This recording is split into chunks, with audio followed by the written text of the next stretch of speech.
بسم اللہ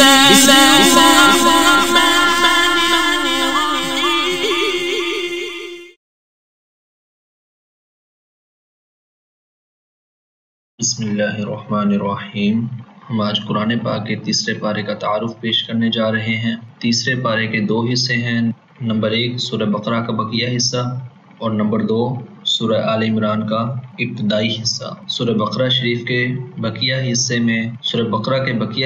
3 باتیں ہیں، 2 بڑی آیات، 2 انبیاء کا ذکر اور صدقہ اور سود کا ذکر۔ 2 بڑی آیات، ایک تو آیت الکرسی ہے جو فضیلت میں سب سے بڑی آیت ہے، اس آیت میں 17 مرتبہ اللہ تبارک و تعالیٰ کا ذکر ہے، اور دوسری قرآن پاک کی سب سے بڑی آیت مدائنہ ہے جو مقدار میں سب سے بڑی ہے۔ اس میں تجارت، قرض اور لین دین کے معاملات اور تجارت کرتے وقت، لین دین کرتے وقت لکھنے کے معاملات مذکور ہیں۔ پھر سورہ بقرہ کے آخری حصے میں 2 انبیاء کرام علیہ السلام کا ذکر ہے، ایک حضرت سیدنا ابراہیم علیہ السلام کا کہ حضرت سیدنا ابراہیم علیہ السلام کا نمرود کے ساتھ بحث و مباحثہ ہوا اور احیاء موتیٰ کے مشاہدے کی دعا کی، یعنی مردوں کو زندہ کرنے کا مشاہدہ کرنے کی خواہش اور دعا کی حضرت ابراہیم علیہ السلام نے اللہ تبارک و تعالیٰ کی بارگاہ میں، جو قبول ہوئی۔ اور دوسرا اس سورہ بقرہ کے آخری حصے میں حضرت سیدنا عزیر علیہ السلام کا ذکر ہے، جنہیں اللہ تبارک و تعالیٰ نے 100 سال تک موت دی اور پھر انہیں دوبارہ سے زندہ کر دیا۔ تیسرا سورہ بقرہ کے آخری حصے میں صدقہ اور سود کا ذکر ہے کہ دیکھنے میں انسان کی نظر میں بظاہر صدقے سے تو مال کم ہوتا ہے اور سود سے مال بڑھتا ہے، لیکن اللہ تبارک و تعالیٰ نے قرآن پاک کی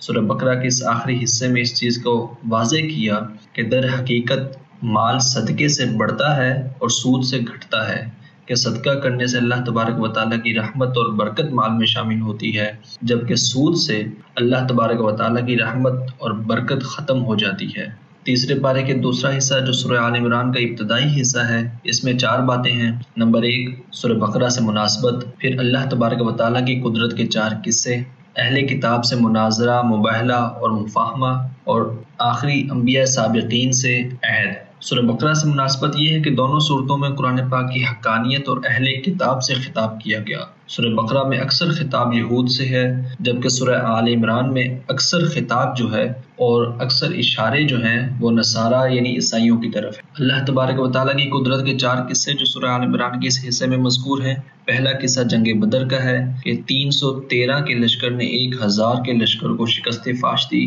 313 صحابہ کرام اور 1000 جو مشرکین اور کفار کا لشکر تھا۔ دوسرا قصہ حضرت مریم علیہ السلام کا ہے کہ جو اللہ تبارک و تعالیٰ کے ایک نبی کی والدہ اور اللہ تبارک و تعالیٰ کی ولیہ تھی، ان کے پاس بے موسم کے پھل آ جاتے تھے، جو اللہ تبارک و تعالیٰ کی قدرت کی طرف اشارہ ہے اور حضرت مریم علیہ السلام کے کرامت کی طرف اشارہ ہے۔ تیسرا قصہ جو اللہ تبارک و تعالیٰ کی قدرت کی طرف اشارہ کرتا ہے، حضرت زکریا علیہ السلام